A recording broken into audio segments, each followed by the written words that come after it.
নমস্কার। যুব জগতে সবাইকে স্বাগত। প্রযুক্তি, বিজ্ঞান এসব বিভিন্ন বিষয় নিয়ে আজকাল আমাদের যে যুবারা আছে তারা খুব দ্রুত গতিতে এগিয়ে চলেছে এবং তার সাথে ভারতীয়তা এবং ভারতীয় সংস্কৃতির যে আদর্শ তাকে সঙ্গে নিয়েই কিন্তু এগিয়ে চলেছে আমাদের একদম তরুণ তুর্কি প্রজন্ম। আমার সাথে আছে ত্রিপুরা রাজ্যের বিশিষ্ট বিদ্যালয় রামকৃষ্ণ মিশন বিদ্যালয়ের ছাত্র, মেধাবী ছাত্র অভিনব বণিক। তোমাকে স্বাগত।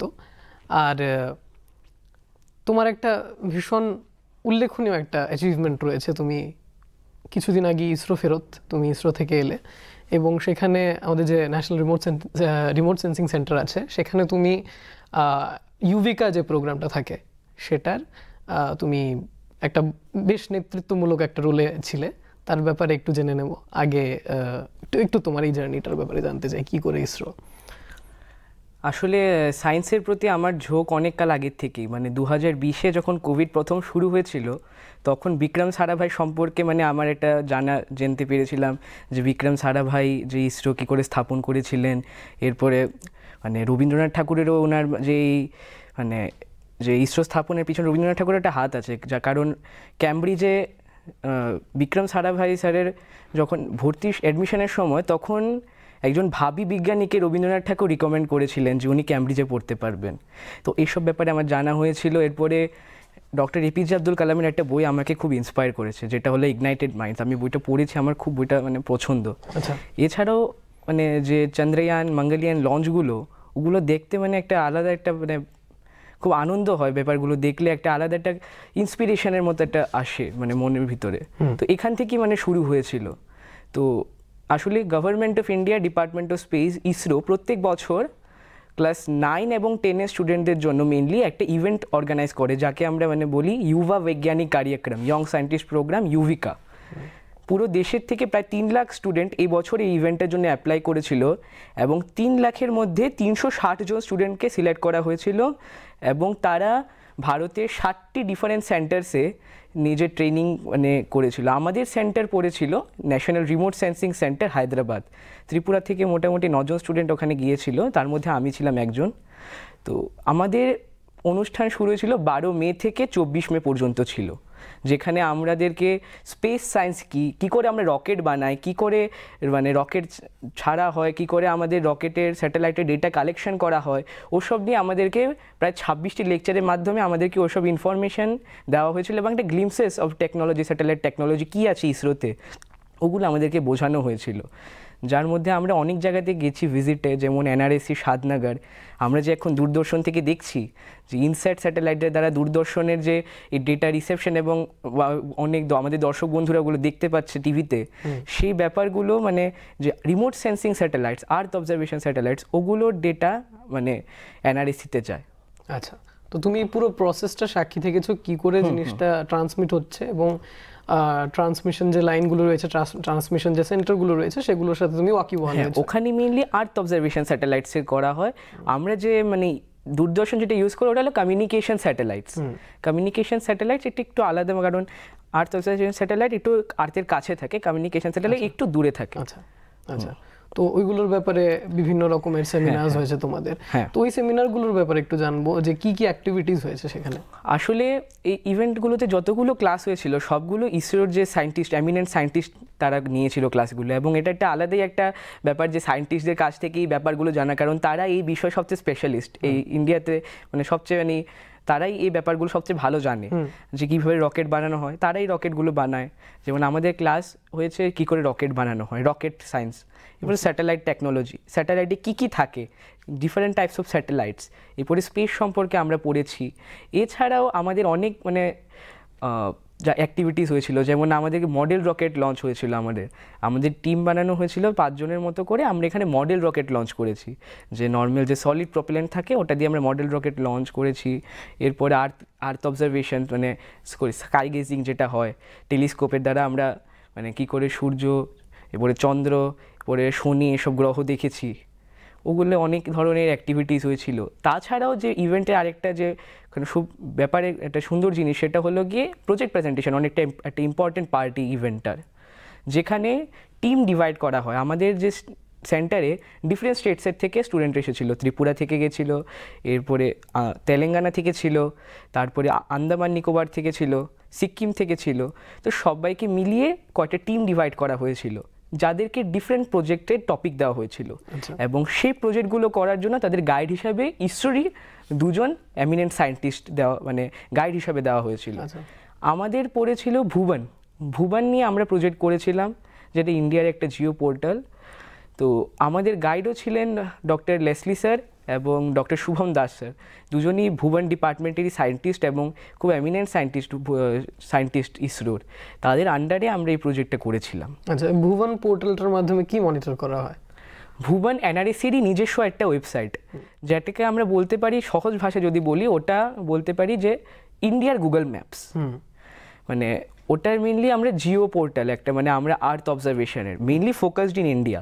আমরা যেটা গুগল ম্যাপস ইউজ করি এটা পুরা ওয়ার্ল্ডকে কভার করে, কিন্তু গুগল মানে ভুবন যেটা ওটা খালি আর্থকে কভার করে, মানে ইন্ডিয়াকে কভার করছে। তো এই ভুবন শুরু হয়েছিল, মানে ভুবনের স্টার্টিং হয়েছিল 2009 সালে এনআরএসি আন্ডারে। এনআরএসি যেহেতু রিমোট সেন্সিং স্যাটেলাইটস, তো রিমোট সেন্সিং স্যাটেলাইটসের ডেটা দিয়েই ভুবন শুরু হয়েছিল। মেনলি 2-3টে স্যাটেলাইটের ডেটা ইউজ করা হয়, যেমন রিসোর্স সেট, আর মানে হাই রিজলিউশনের জন্য ইউজ করা হয় কার্টোসেট ডাটাগুলো। যে কি তিন ধরনের সেন্সরের ডেটা আছে, একটা এভিপস, একটা লিস, আর একটা কার্টোসেটের যেটা হাই রিজলিউশন সেটসের ডেটা আছে। তাছাড়াও ভুবনের একটা আলাদা একটা জিনিস আছে যেটা আমাদের গুগল ম্যাপসের থেকে ভুবনকে আলাদা করে, এটা হলো ভুবনের ডেটা। ভুবনে আমরা হাই অ্যামাউন্টস অফ ডেটা পাই আমরা ভুবনে, যে ডেটাগুলো আমরা পাবো না সাধারণত গুগল ম্যাপস। যেমন আমরা দেখতে পারি যে 2006 সাল, আমি এটা লামসাম বলছি, যে 2006 সালের থেকে 2024 পর্যন্ত ধরুন আমাদের ত্রিপুরাতে কী কী চেঞ্জেস এসেছে। যেমন আমাদের নতুন 2006 সালে আমাদের এখানে ফ্লাইওভার ছিল না, ফ্লাইওভার হয়েছে। 2006 সালের থেকে রিনোভেশন হয়েছে প্রচুর। কী কী চেঞ্জেস এসেছে ওটা আমরা স্যাটেলাইট ডেটা দিয়ে আমরা দেখতে পারবো। এছাড়া land use, land cover data, কী করে আমাদের আরবানাইজেশন বেড়েছে, কী করে আমাদের ওয়াটার লেভেল কমেছে, গ্রাউন্ড ওয়াটার লেভেল, কী করে লেকস এবং ওশেন ডিপ্লেট হয়েছে, কী করে ইন্ডিয়ার হিমালয়ান রিজিয়নে গ্লেশিয়ার্সে কী করে বেড়েছে অথবা কমেছে, সবগুলো সব ধরনের ডেটা আমরা এটাতে পেতে পারি। শুধুমাত্র ইনফ্রাস্ট্রাকচারাল না, আমরা এনভায়রনমেন্টাল কী কী চেঞ্জেস হয়েছে সেগুলো মনিটর করতে পারি। তাছাড়াও এটা অনেক আরেকটা ব্যাপারে ইম্পর্টেন্ট, অ্যাডমিনিস্ট্রেটিভ পারপাসেস। আমরা যেটা জানি Mahatma Gandhi national rural employment generation act, মানে মনরেগা, যেটা মনরেগার জন্য এই ভুবন খুব ইম্পর্টেন্ট। আমাদের যে কাজ হয় মনরেগার, যে মানে ধরুন একটা খাল কাটা হলো, যে কাজটা হলো, ওই কাজটাকে আমাদের করার পরে তাদের কি করতে হয়, স্যাটেলাইটে ট্যাগ করতে হয় জায়গাটাকে, যে আমি এই লোকেশনে কাজটা করেছি। তারপরে ওই স্যাটেলাইট ডেটা দিয়ে ওটা চেক করা হয় যে আদৌ কাজটা হয়েছে কিনা। তো আমরা যে ভুবন প্রজেক্ট করেছিলাম সেখানে আমাদের 3টে কেস স্টাডি দেওয়া হয়েছিল, যে 3টে ব্যাপারে মানে ভুবনের কি ইউজেজ ওটা নিয়ে আমাদের কেস স্টাডি করতে দেওয়া হয়েছিল। তো আমরা একটা করেছিলাম এই টাইম ল্যাপসের ব্যাপারটা, মানে 2006 সাল থেকে কী করে কী কী চেঞ্জেস এসেছে। আমরা নিয়েছিলাম বারাণসীর যে কাশী বিশ্বনাথ টেম্পল, যে কাশী বিশ্বনাথ করিডোরটা যে তৈরি হলো, যে তখন করিডোর ছিল না, প্রচণ্ড মানে মন্দিরটার চারিপাশে প্রচণ্ড আরবানাইজেশন ছিল। এরপরে আস্তে আস্তে জায়গাটাকে খালি করা হলো, এখানে কী করে তৈরি করা হলো, এটা ডেটা দিয়ে আমরা চেক করতে পেরেছি। তাছাড়া আরেকটা ভুবনের খুব সুন্দর জিনিস রয়েছে, ওটা হলো মাই ভুবন পোর্টাল। আচ্ছা, আমার ধরুন একটা প্রজেক্ট করেছি যে আমি বলছি যে আমাদের ত্রিপুরাতে এভাবে আরবানাইজেশন বেড়েছে, এখন ওটা কি করে আমি দেখাবো। তো মাই ভুবন আমাদেরকে একটা হেল্প করে, ওটা একটা আমরা নিজস্ব পোর্টাল বানাইতে পারি ওটার ভিতরে, যেখানে আমরা ধরুন ত্রিপুরার একটা ব্যাপারটা দেখবো কী করে আরবানাইজেশন বেড়েছে। তো আমরা মাই ভুবনে লগ ইন করলাম, লগ ইন করার পরে আমি ওখানে সিলেক্ট করবো ত্রিপুরা, সিলেক্ট করে ওখানে দেখবো যে land use, land cover data অথবা আরবানাইজেশন ডেটা কী করে চেঞ্জ হয়েছে। তো for a particular period of time আমি ওটা চেক করতে পারি মাই ভুবনে। এছাড়াও যে জিও ট্যাগিংয়ের ব্যাপারটা, ওটা নিয়েও আমরা একটু দেখেছিলাম। শুধুমাত্র এসব ব্যাপারেও না, মানে যেখানে অ্যাডমিনিস্ট্রেটিভ বা এনভায়রনমেন্টাল পারপাসেস, স্কুলেও ভুবনের একটা খুব ইম্পর্টেন্স আছে। আমরা যে ভুবন ব্যবহার করছি, তো আমাদের স্কুলে জিওগ্রাফি বই আমরা পড়ছি, যে কি করে মানে আমাদের বলছি আমরা যেভাবে আমাদের চেঞ্জেস এসেছে last few periods of time, আমরা কি করে জিনিসগুলো পড়ছি, এখন ওগুলো ভিজুয়ালাইজেশন করে আমাদের দরকার। এখন তার জন্য গুগল ম্যাপস আমরা সাধারণত ইউজ করতে পারি না, কারণ গুগল ম্যাপসে তো আমরা দেখতে পারবো না যে 2006 কি 1999 সালের থেকে কি চেঞ্জেস এসেছে, ওটা তো কারেন্ট টাইম ডেটা দেখাচ্ছে। তাই ভুবনের একটা আলাদা পোর্টাল আছে, সেপারেট পোর্টাল, ভুবন এনসিআরটি করে, আচ্ছা, যেখানে স্টুডেন্টসরা যে জিনিসটা পড়েছে, যে ইন্দাস ভ্যালি সিভিলাইজেশনের ব্যাপারটা পড়লো, এখন ওটাকে লোকেট করতে হবে কোথায় ইন্দাস ভ্যালি সিভিলাইজেশন, তো ওটা আমরা ভুবনে লোকেট করতে পারি। অথবা গঙ্গা রিভারটা আমরা দেখছি, অথবা যমুনা রিভারে যে কী করে আমাদের মানে যমুনা রিভার পলিউট হচ্ছে, ওটা কিন্তু আমরা গুগল ম্যাপসে চেক করতে পারবো না। ওটার জন্য আমাদেরকে ভুবন এনসিআরটির ভিতরে ওটা সুন্দরভাবে দেওয়া আছে। ভুবন এনসিআরটির মধ্যে যে সমস্ত হিস্টোরিক্যাল টপিক আছে তুমি বলছো সবগুলোই আমরা, সবগুলো বলতে পারবো না, কিছু কিছু হিস্টোরিক্যাল মোমেন্টগুলো আমরা হিস্টোরিক্যাল মোমেন্ট দেখতে পারি। শুধুমাত্র হিস্টোরিক্যাল না, জিওগ্রাফিক্যাল মোমেন্টসও, যে মানে কোন এরিয়ার ভিতরে, ধরো আমি গির অরণ্যটা আমি দেখতে চাই, ওখানে কি মানে কি করে আমাদের জঙ্গলটা কমেছে কি বেড়েছে, ওসব আমরা চেক করতে পারি ভুবন এনসিআরটি। তো ওগুলো প্রিলোড থাকে, কারণ আমি যেটা বলছি মাই ভুবন, ওখানে আপনাকে আমাদেরকে গিয়ে নিজে দেখতে হবে, যে নিজে লোড করে দেখতে হবে, ওখানে প্রিলোড করা থাকে, যে আমি ওখানে যাব, আমি ওখানে সিম্পলি ক্লিক করব যে এই ব্যাপারটা আমি ওখানে দেখে নিতে পারবো। এটা কি সব স্টুডেন্টই এই জিনিসটা অ্যাক্সেস করতে পারবে না? একদম সব স্টুডেন্ট। ওটা ভুবন, আমরা যদি মেইনলি জিওগ্রাফি বইটা খুলি তাহলে আমরা লাস্ট পেজে দেখতে পাবো ভুবন এনসিআরটি ডেসক্রিপশনটা দেওয়া আছে, ভুবন এনসিআরটি ডেসক্রিপশন দিয়ে ওখানে লিঙ্ক দেওয়া আছে, ওটা খুলে আমরা নিজেই চেক করতে পারি। এটা মেইনলি স্টাডির সিম্পলিফিকেশনের জন্য, এটা টিএলএম মডিউল টাইপের।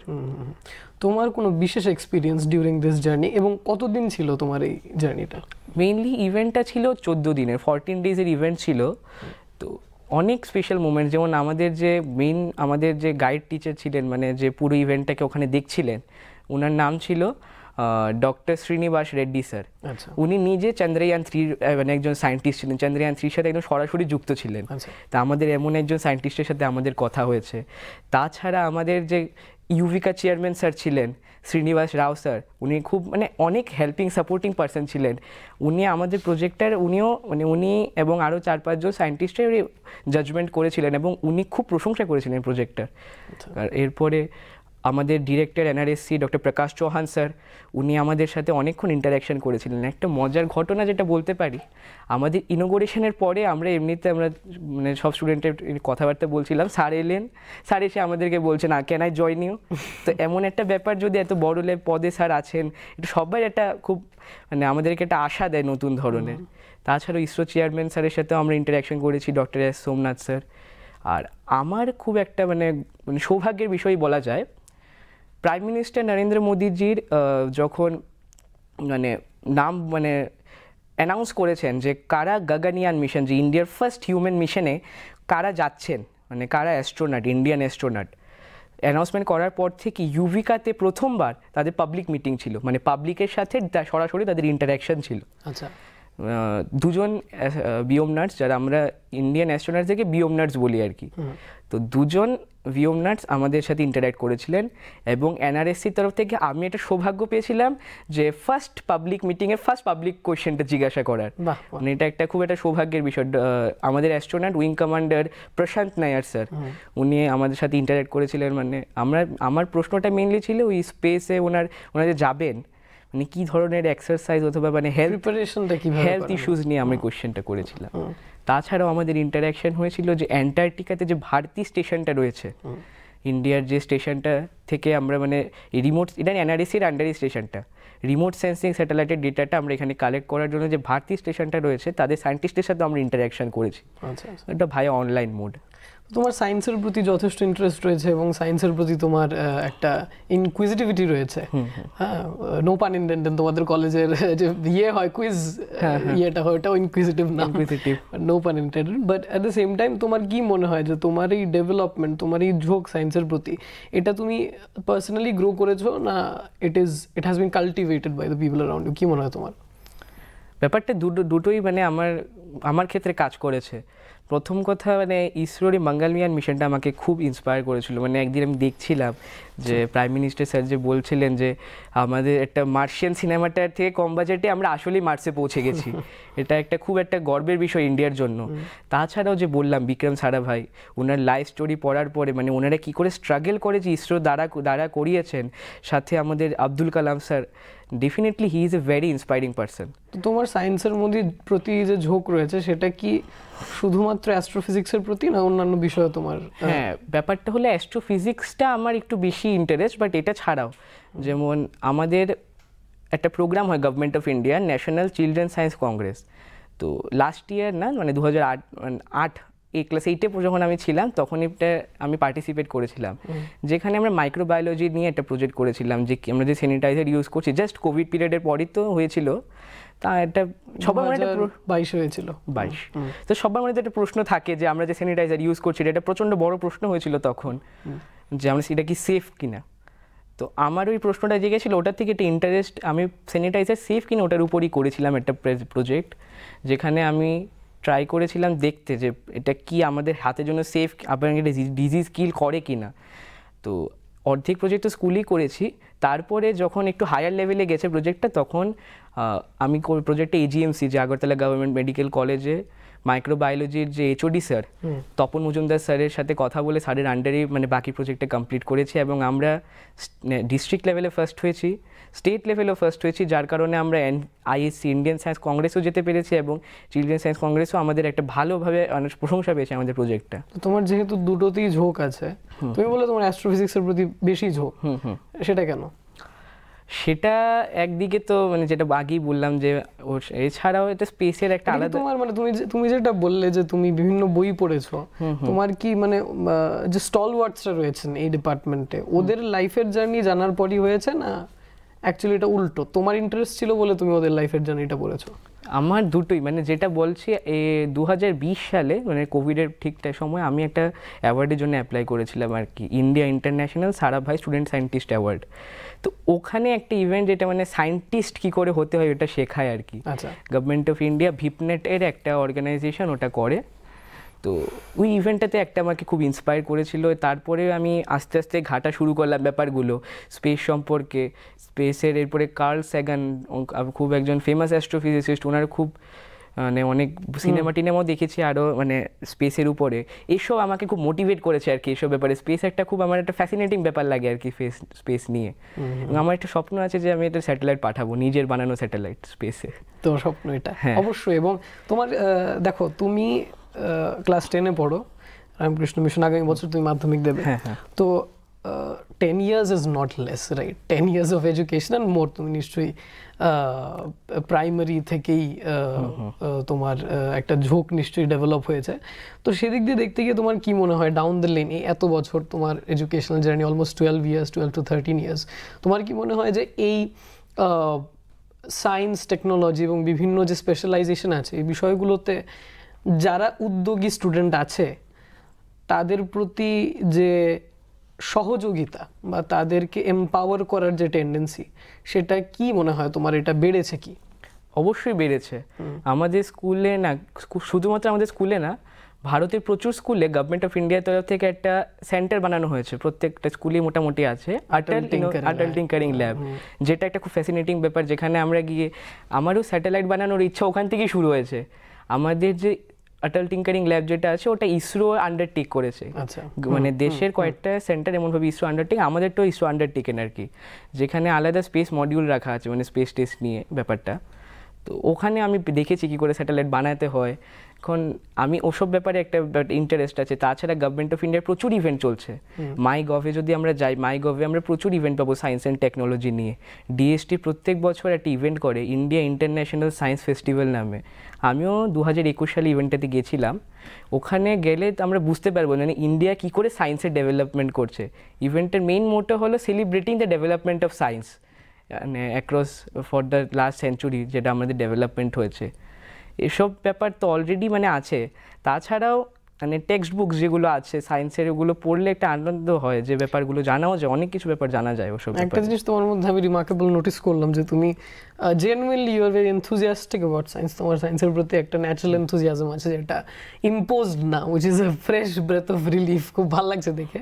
তো নিশ্চয়ই তোমার এছাড়াও এরিয়াজ অফ ইন্টারেস্ট রয়েছে, আর কি কি করো তুমি সায়েন্সের বাইরে? সায়েন্সের বাইরে একটা এরিয়া অফ ইন্টারেস্ট আমার কবিতা আবৃত্তি করা এবং কবিতা লেখা, ওটা আমার একটা খুব একটা ইন্টারেস্ট ব্যাপারটা লাগে।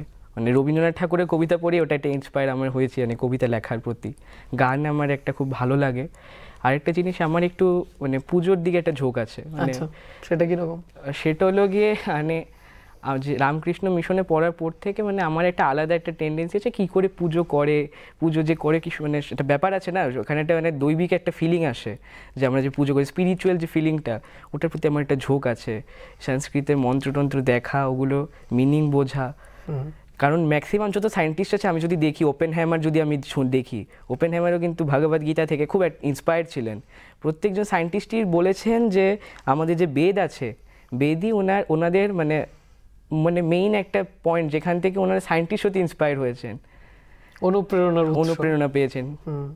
তো এই তুমি বলছো তাহলে যে এখন এই জেনারেশনের যে সায়েন্সের প্রতি জিজ্ঞাসু যে ইউথ রয়েছে, নট নেসেসারিলি তাকে ট্রেডিশন বর্জন করতে হবে, সাথে নিয়েও চলা যায়, তাই তো? সাথে নিয়ে চললেই ভালো, কারণ অনেক কিছু জানা যায়। খালি এতটুকু না, তো ব্যাটারি বানাতে হয়, আমাদের অলরেডি বানানো আছে, যেটা আমরা জানি শুনি যে কি করে মানে মানে আমাদের যে আগে ঋষিরা তারা ব্যাটারি বানিয়েছেন।